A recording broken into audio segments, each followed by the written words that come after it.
1500 টাকা ঘর সংসার চলে যাবে। হ্যাঁ এবার বলুন, তো বেকার বেকার ছেলেরা আছে, ছেলেরা কোনো কাজ ধান্দা পেয়েছে এখানে? কোনো তো ছেলেরা এখানে তো কাজ ধান্দা পায় না। স্টুডেন্টকে দিয়ে দিল 1500 করে, মেয়েদেরকে দিয়ে দিল 1500 করে, ওইটা হয়তো তাকে কোনো চাকরি দিল না। ওটা তো সরকার যে মানে পড়ালেখা মানে সব মানে চটি বসে গেল, কিন্তু একটা চাকরিটাও পেল না। ইনকো তো 1500 টাকাটা নিয়ে ঘুরিয়ে খাবে। হ্যাঁ 1500 টাকা ঘর সংসার চলে যাবে। ব্রাহ্মণ কমিউনিটি তারা কিন্তু দীর্ঘ, আপনি যদি দেখেন বামফ্রন্টের আমল থেকে এখন পর্যন্ত তারা সামান্য পশ্চিমবঙ্গের 2%, কিন্তু তারা রাজত্ব করছে। আর এখানে 97%, 8% এসসি এসটি ওবিসি মাইনরিটি, তারা কিন্তু প্রতিনিধিত্বের জায়গা নেই। তো এটা আপনি কিভাবে দেখছেন? আমি তো এই সঙ্গে দেখবো যে আপনি যেটা বলেন এসসি এসটি ওবিসি, সেটা হিন্দুদের মধ্যে আছে, মুসলিমদের মধ্যে আছে, খ্রিস্টানদের মধ্যে আছে, সব ধর্মের মধ্যে এসসি এসটি আছে। আপনি এই আঙ্গিকে দেখুন না যে হ্যাভ আর হ্যাভ নট, যার আছে যার নেই। আপনি আমাদের বলুন তো টোটাল পার্লামেন্টের মধ্যে আমাদের এই রিক্সা চালক বা বাস চালক কিংবা অটো চালক কিংবা যারা সবজি বিক্রি করে তার প্রতিনিধির সংখ্যা কত আছে? মা হচ্ছে বা লক্ষ্মী ভান্ডার হচ্ছে, এগুলো হচ্ছে ভিক্ষা দেওয়া। তাদের অধিকার দিচ্ছে না, তাদের অধিকার চাই, তাদের রোজগার চাই। যেমন আমাদের স্কুলে কলেজে অনেক জায়গায় ভ্যাকেন্সি আছে, যে কোনো জায়গায় তাদেরকে চাকরি না দিয়ে ভাতা দিয়ে তাদেরকে একটা দল এলে, সে হচ্ছে বাবা সাহেবের বিচার যারা মেনে চলে, তাদের সেই দল যদি আসে পরবর্তীকালে, তাহলে আমাদের কি বলে পুরো ভারতবর্ষে আমাদের উন্নয়ন হবে। আমি নয়ন, আর আপনারা দেখছেন এমএন বার্তা। এই মুহূর্তে আমি রয়েছি জামুরিয়া বিধানসভায়, যেখানে বলা হতো এক সময় যে এখানে খেটে খাওয়া মেহনতি মানুষদের সরকার রয়েছে, অর্থাৎ দীর্ঘ সময় এখানে সিপিএম এর রাজত্ব ছিল, বাম ফ্রন্টের রাজত্ব ছিল।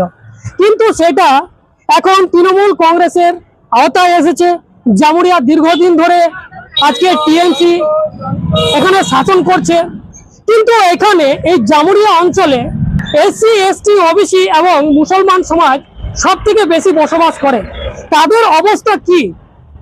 আর আজকে 2026 এই ইলেকশনে তারা কতটা উন্নয়ন পেয়েছে? সত্যি জামুরিয়ার বুকে কি উন্নয়ন হয়েছে? আজকে জানার চেষ্টা করব। আর আপনারা দেখছেন এই সেই বাজার এলাকায় আমি রয়েছি। আমি এখানে জনসাধারণ যারা রয়েছে তাদের আমি প্রতিক্রিয়া নেব, তারা আসলে কি বলছে এই ইলেকশনে, তারা কাকে চাইছে এবং উন্নয়ন কতটা হয়েছে। তবে এখন আপনাদের ব্যবসা কেমন চলছে? আগে যখন বামফ্রন্ট সরকার ছিল আর আজকে তৃণমূল সরকার, কোনো পরিবর্তন হয়েছে জামুরিয়ায়? দাদা অত তো মনে নেই আমাদের, তখন বাবা থাকতেন, এখন আমরা আছি, এখন তো মনে হয় ঠিক আছে আমাদের। আচ্ছা, কি মনে হয় আপনার যে এবারে ইলেকশনে কোন দল এখানে আসবে? বলতে পারছি না দাদা, কিন্তু মোটামুটি দুশনারি টাকার আছে যেরকম। অনেক উন্নয়ন হয়েছে।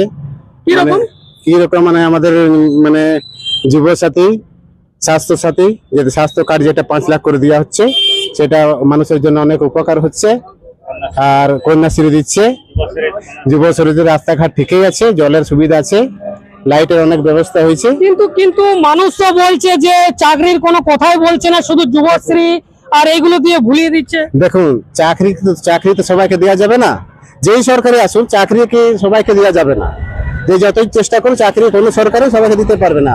কিন্তু অনেক প্রকল্প চালু করছে, অবশ্য ভবিষ্যতে আরো চালু হবে, মানে চালু তো আরো হবে ভবিষ্যতে।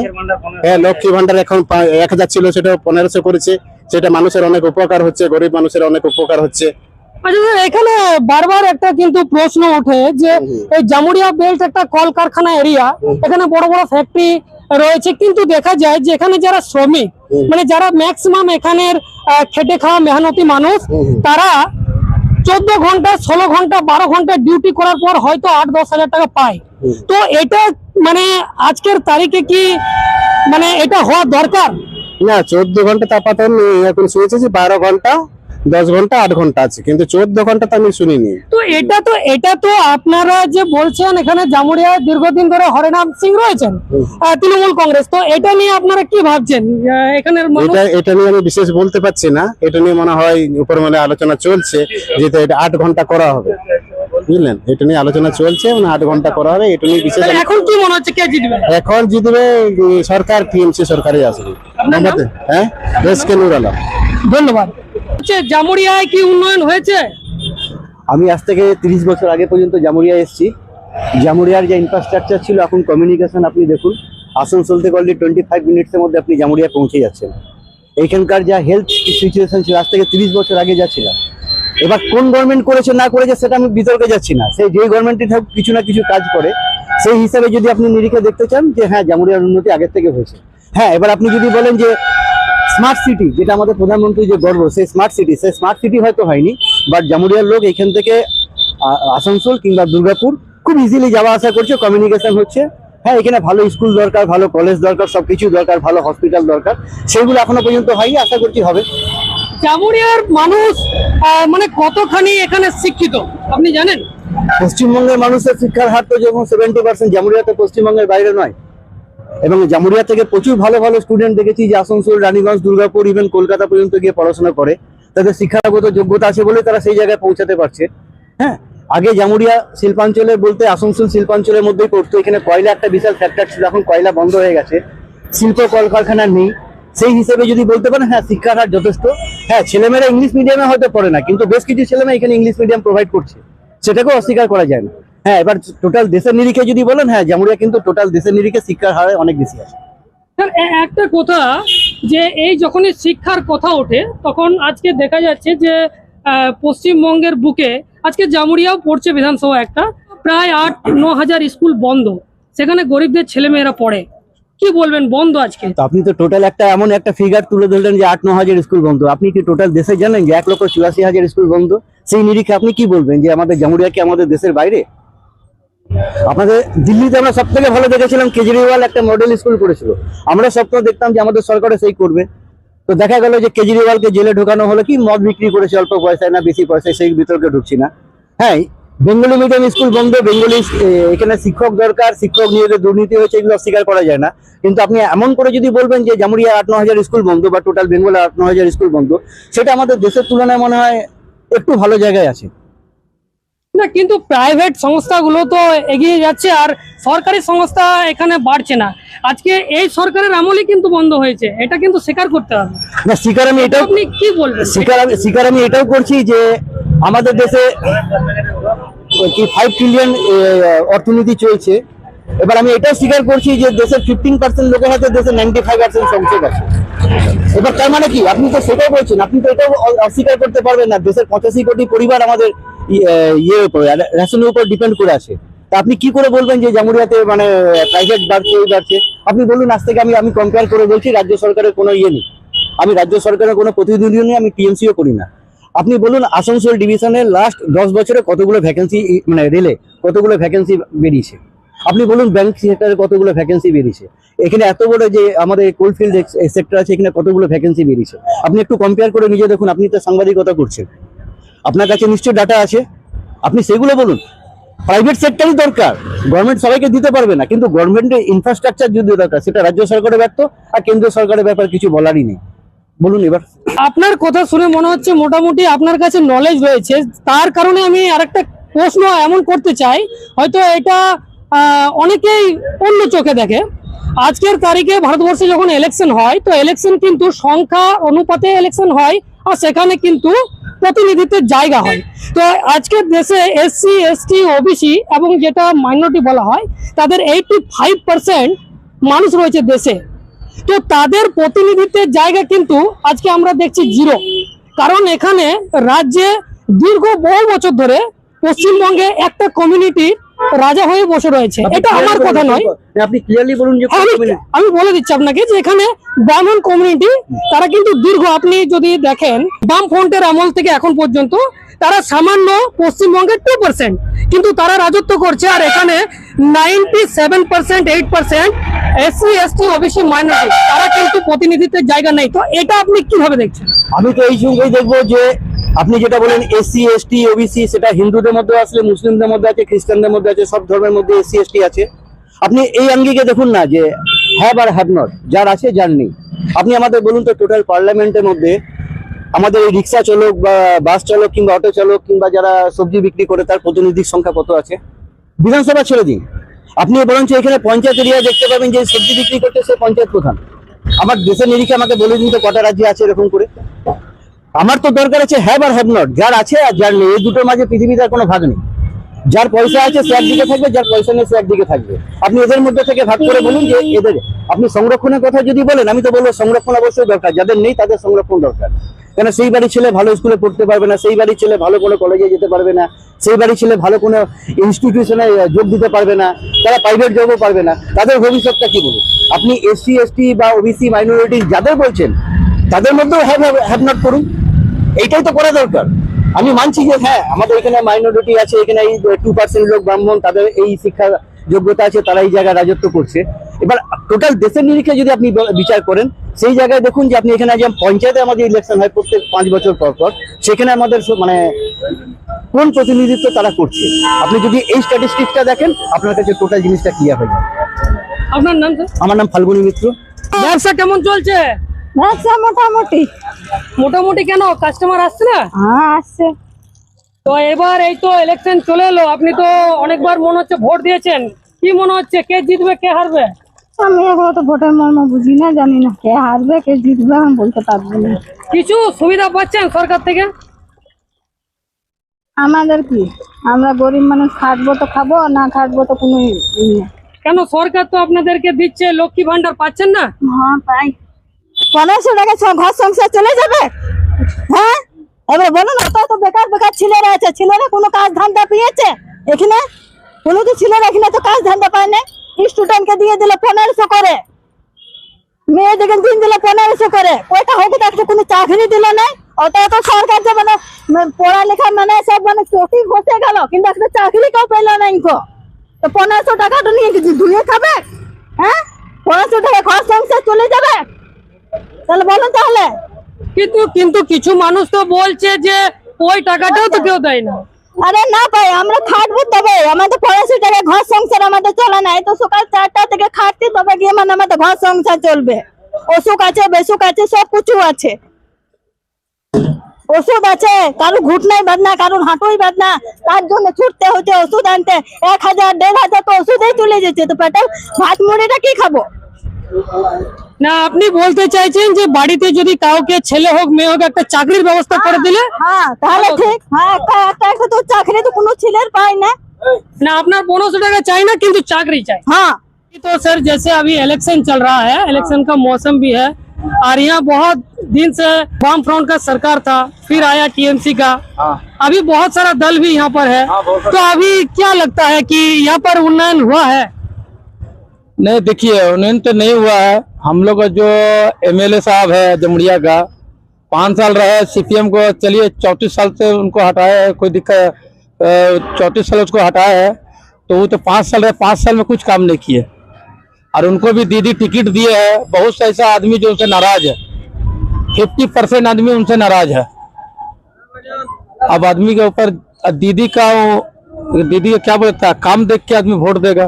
दीदी का उन्नति किया हुआ है, जैसे लक्की भंडार है आपका, बहुत ऐसा योजना है। अब उसको हरिराम सिंह का बोल के आदमी उसको चेहरा देख के कोई वोट नहीं देगा, दीदी को देख के जो भी आदमी वोट देगा। मतलब आपका कहना है कि जामुड़िया में ये अभी जो प्रेजेंट में जो विधायक था, उन्होंने कोई उन्नयन नहीं किया? नहीं किया, ये तो बात सही है, कुछ काम नहीं किया जमुड़िया के लिए। अभी यहाँ पर आप जिस रास्ते पे भी है, इधर तो बहुत सारा कोल कारखाना भी है, प्लांट है। तो यहाँ पर अक्सर कहा जाता है कि यहाँ जो लोग काम करते हैं, ज्यादातर 12 घंटा 14 घंटा काम करते हैं, और पैसा 8000 से 10,000 के बीच में रहता है। तो इसको आप किस तरह से देखते हैं? नहीं, देखिए यहाँ पर जो ठेकेदार के अंडर में है, ठेकेदार के अंडर में वो लोग क्या है, 10,000 12,000 वो लोग काम करवा रहा। अब कंपनी के अंडर में जो रहेगा तो वो लोग का ठीक 15-16 हजार रुपये तनख्वाह है। भाई कंपनी के अंडर में किसी को ले नहीं रहा, सब ठेकेदार के अंडर में सब कोई भी है आदमी काम कर रहा, और सब 12 घंटा आदमी काम कर रहा है। आप कहाँ का रहने वाला है? हम जमुड़िया बाजार का। अच्छा, आप कितना साल से ये वाला बिजनेस कर रहे हैं? हम लोग पैदाशी यही धंधा है। अच्छा, तो अभी परिस्थिति कैसा है आपका, व्यवसाय का क्या हालचाल? व्यवसाय का तो अभी खराब है। आलू का इतना पैदावार हुआ है ना, इतना चाष हुआ है ना, कोई बोला नहीं जाए। 84 लोग बेचारा लोग 84 लोग जो है मर गया है, ये अवस्था हो गया 84 लोग का। मार्केट बहुत डाउन है। अभी आप किसको चाहते हैं अभी इलेक्शन में? देखिए हम लोग तो चाहेंगे दीदी को, हम लोग चाहते हैं शांति सुकून से। हम लोग पश्चिम बंगाल जो है बहुत शांति से है, बहुत अच्छा है, इसलिए हम लोग दीदी के चाहते हैं। आपका नाम? हमारा नाम है MD परवेज आलम।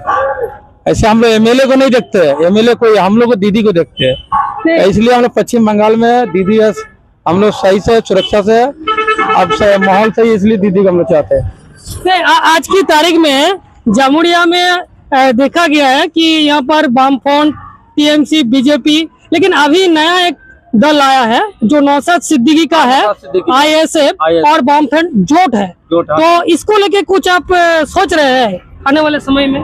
देखिए, वो लोग से आने से कोई फर्क नहीं पड़ेगा, उससे कोई दिक्कत नहीं है। राजनीति है, पार्टी है, कोई भी आ सकता है, कोई भी अपना लड़ सकता है, उससे कोई मतलब नहीं है। बाकी दीदी का जो उन्नति किया हुआ है, दीदी को आदमी ভোট देगा आंख बंद करके। তো স্যার কতটা উন্নয়ন হয়েছে এখানে?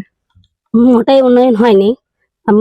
35 বছর সিপিএম এবং টিএমসি 15 বছর রাজত্ব করছে, কিন্তু এখন যে দেখবে রাস্তার আমাদের এই যে সামনে প্রশাসন, এই যে জামুড়িয়ার আমাদের যে রাস্তা তার অবস্থা আপনি তো এসে দেখলেনই।